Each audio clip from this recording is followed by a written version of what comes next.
Selamat pagi pemirsa, apa kabar Anda hari ini? Senang sekali kami dapat menjumpai Anda dalam berita Papua hari ini.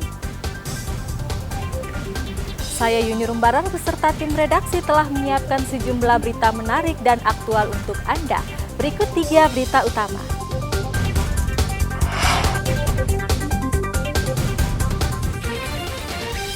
Hampir sepekan kontak tembak dengan kelompok kriminal bersenjata, 4 anggota KKB tewas. 4 narapidana yang kabur dari Lapas Sorong kembali diringkus polisi. Polda Papua antisipasi 5 wilayah rawan kelompok kriminal bersenjata saat pemilu.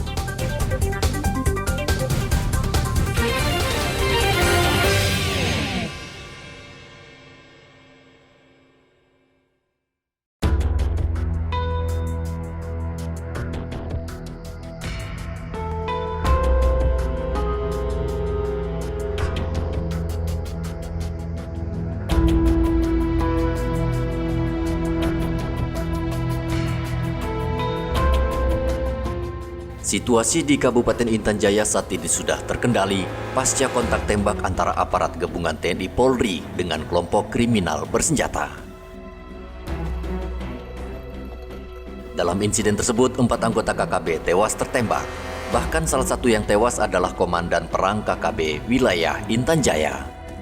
Jenazah anggota KKB yang tewas dibawa anggotanya masuk ke dalam hutan. Dalam sepekan, KKB melancarkan teror sehingga membuat masyarakat Intan Jaya ketakutan. Kelompok ini juga membakar 4 rumah warga di Kampung Bilogai, Distrik Sugapa. Yaitu Melkias Matani dan Harisatu Nambagani. Sehingga total semuanya pada kotak tembak ini 1 anggota Brimob tertembak dan meninggal dunia, kemudian 4 KKB ini tertembak mati dan 3 orang KKB menderita luka tembak yang saat ini masih mereka rawat dan kita tidak tahu bagaimana kondisinya. Selanjutnya kondisi pada saat ini untuk Intan Jaya sudah normal kembali, tidak ada kontak tembak, semua kegiatan sudah mulai pulih kembali.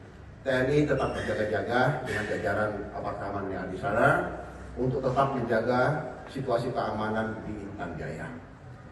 Dari kejadian ini penyebabnya adalah adanya isu yang berkembang di masyarakat Intan Jaya. Yang pertama, isu patung Yesus. Yang di kalangan mereka diberitakan di isu itu bahwa di dalam patung Yesus itu ada bom yang sangat besar. Yang apabila itu diledakkan, seluruh masyarakat Intan Jaya akan mati, sehingga mereka menolak itu. Padahal ini adalah rangkaian program yang sudah dibuat, dimulai dari Batalion 328 yang membangun patung salib yang ada di Gereja Antioquia. Kemudian dilanjutkan dengan batalion penggantinya, yaitu Batalion 305 membangun gereja di Mamba. Nah sekarang Batalion 330 mengganti ke 305 melengkapi itu dengan patung Yesus. Nah kenapa ini dilakukan? Kita ingin membangun perdamaian di tanah ini. Kita tidak mau ada kekerasan di tanah ini. Kita tidak mau ada pertumpahan darah di tanah ini. Tetapi ada pihak-pihak yang menyebarkan isu bahwa patung Yesus ini justru berisi bom. Yang berikutnya yang berkembang adalah isu masalah blok Wabu yang dikatakan bahwa akan ada penguasaan besar-besaran yang untuk menguasai kekayaan alam emas yang ada di blok Wabu.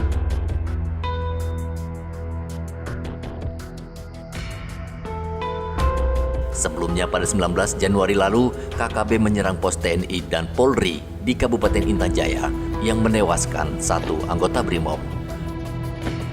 Hendra melaporkan dari Intan Jaya, Papua Tengah.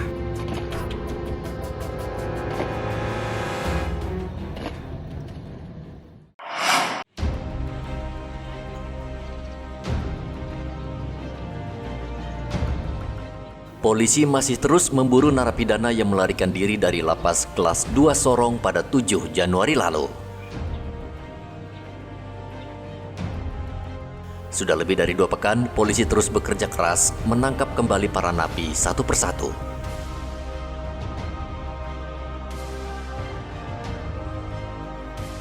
Tim gabungan Resmob Mangewang Polresta Sorong Kota kembali menangkap 4 narapidana dan tersisa 35 narapidana yang masih buron.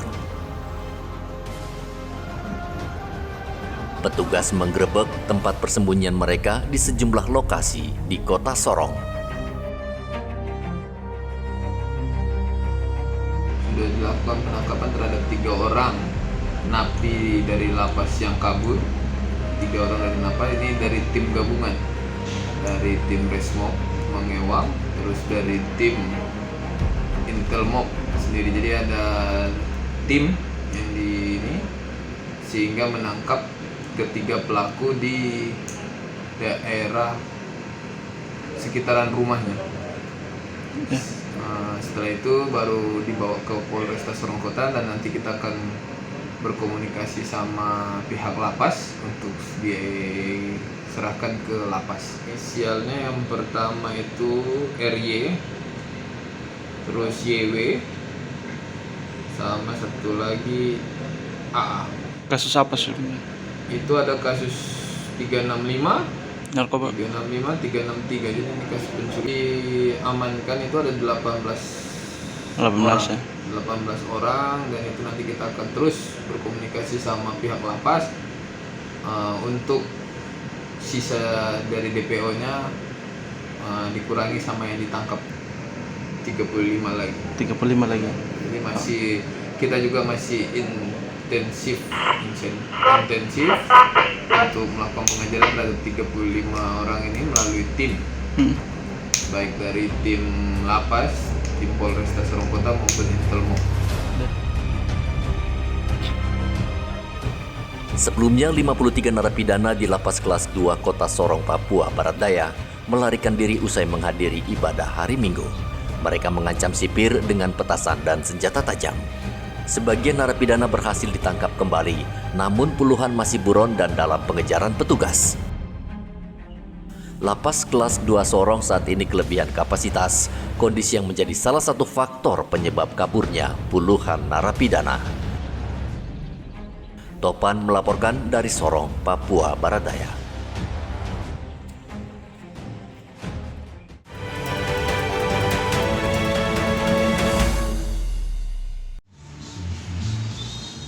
Gubernur Papua Selatan Apollo Savanpo meminta seluruh aparatur sipil negara, TNI dan Polri bersikap netral dalam pemilu 2024. Apollo mengatakan netralitas mutlak dijunjung agar pemilu berjalan jujur, aman dan adil. Aparatur sipil negara dan TNI Polri harus tetap menjaga netralitas dalam pelaksanaan pemilu. Jadi tidak memihak kepada salah satu partai politik tertentu. Jadi tetap menjaga netralitas ASN sambil ikut menjaga ketertiban dan keamanan serta kondusivitas di tengah-tengah masyarakat. Demikian. Gubernur juga meminta seluruh peserta pemilu tidak menggunakan fasilitas negara untuk kampanye dan menarik pemilih karena melanggar aturan. Muhammad Ridwan melaporkan dari Merauke, Papua Selatan.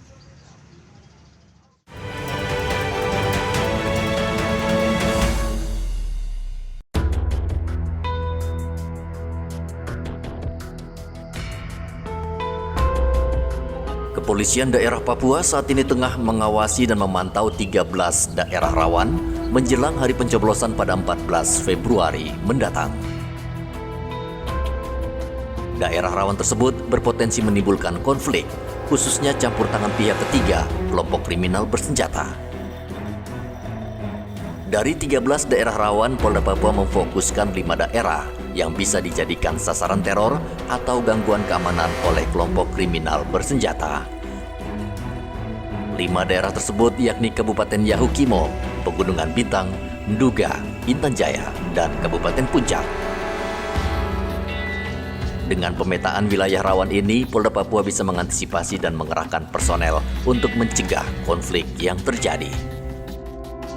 kami sudah petakan ada 13 daerah yang dikategorikan sangat rawan, dan kami fokuskan kepada 5 daerah merah, yaitu Kabupaten Yokimo, Kabupaten Pegunungan Bintang, Kabupaten Duga, Kabupaten Intan Jaya, dan Kabupaten Puncak. Ini kami bekerjasama dengan KPU, Bawaslu, dan juga sama dengan teman-teman dari TNI, dan juga kita bersama-sama dengan tokoh-tokoh masyarakat, tokoh agama, dan juga tokoh-tokoh adat untuk bersama-sama mensukseskan penyelenggaraan pemilu di daerah tersebut. Ini kami sangat mengharapkan peran serta dari pemerintah daerah. KKB kerap meneror masyarakat saat pelaksanaan pemilu serentak di sejumlah daerah. Kesempatan ini mereka manfaatkan untuk menunjukkan keberadaannya. Arthur melaporkan dari Kota Jayapura, Papua.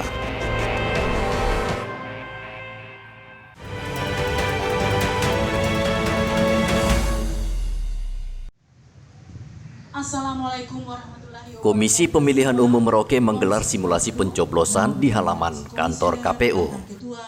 Simulasi itu bertujuan agar saat pencoblosan seluruh petugas mengetahui tugasnya. Itu merupakan instruksi dari KPU Republik Indonesia dalam hal pelaksanaan pengut hitung di seluruh Indonesia. Diwajibkan bagi semua KPU kabupaten untuk melaksanakan simulasi tersebut, karena simulasi ini akan memberikan dampak kepada petugas kelompok penyelenggara pemungutan suara atau KPPS di tingkat TPS, bahwa gambaran pemungutan suara real di TPS pada hari H tanggal 14 Februari seperti ini. Lalu yang kedua itu terkait dengan adanya penggunaan Sirekap. Sirekap ini adalah sistem informasi rekapitulasi elektronik yang dikembangkan oleh KPRI, yang mana ada dua jenis, yaitu Sirekap mobile dan Sirekap web. Pencoblosan akan berakhir pada pukul 13.00 atau pukul 1 siang. Setelah itu dilakukan penghitungan suara, disaksikan oleh saksi, partai, dan caleg. Warga diimbau datang lebih awal dan menyalurkan hak pilihnya untuk menentukan pemimpin negara serta anggota DPR. Muhammad Ridwan melaporkan dari Merauke, Papua Selatan. Assalamualaikum warahmatullahi wabarakatuh.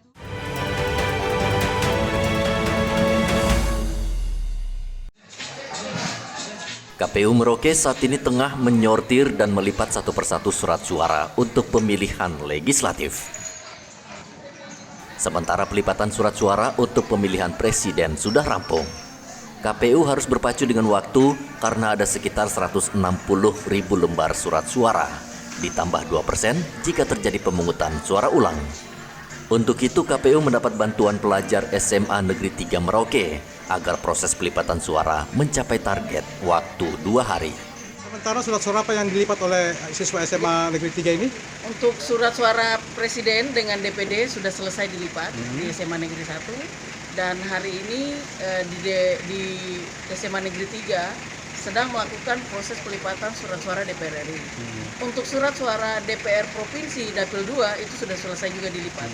Dan masih menunggu surat suara DPR Provinsi Dapil 1 dan DPR Kabupaten di SMK Negeri 1. Untuk sementara kerusakan surat suara itu semuanya masih tetap utuh, Ibu? Kerusakan surat suara ada beberapa untuk DPR Provinsi dan DPR Kabupaten, namun masih dilihat masih terpenuhi di 166 569, dan kita masih menunggu hasil akhir dari semua ini. Kita akan mengajukan, jika mengalami kekurangan maka harus kita ajukan untuk ke provinsi, melalui provinsi untuk pengadaan lagi. Setelah selesai proses pelipatan surat suara, KPU Merauke akan membawa surat suara ke gudang KPU di Jalan Seringgu dan Jalan Pendidikan Merauke. KPU masih menunggu proses berikutnya, yaitu pengiriman logistik pemilu ke tempat pemungutan suara di masing-masing wilayah. Muhammad Ridwan melaporkan dari Merauke, Papua Selatan.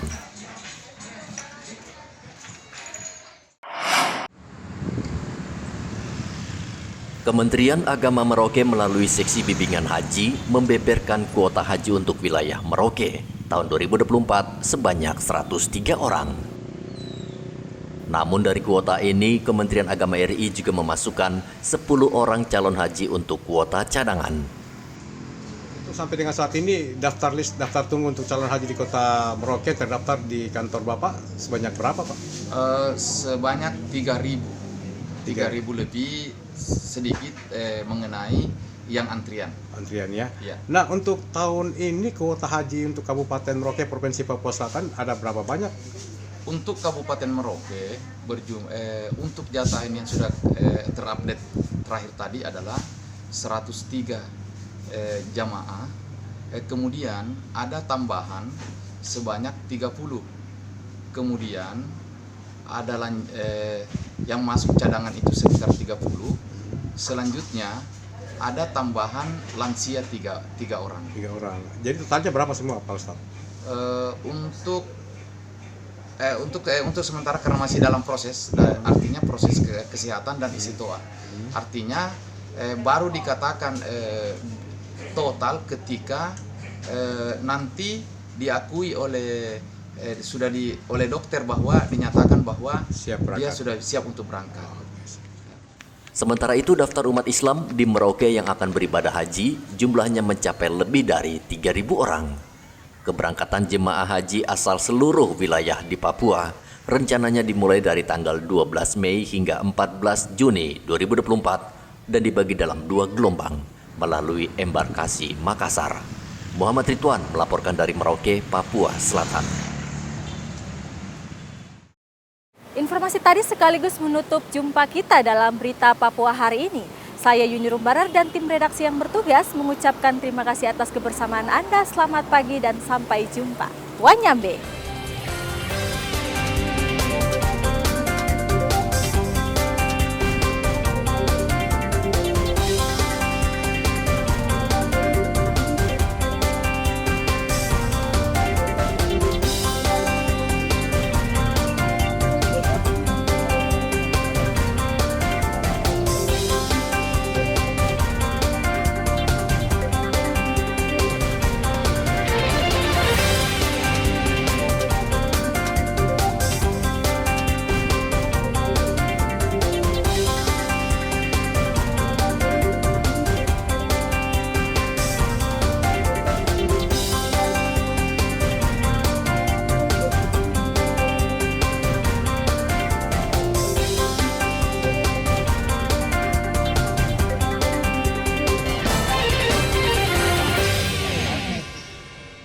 Ada 13 daerah yang dikategorikan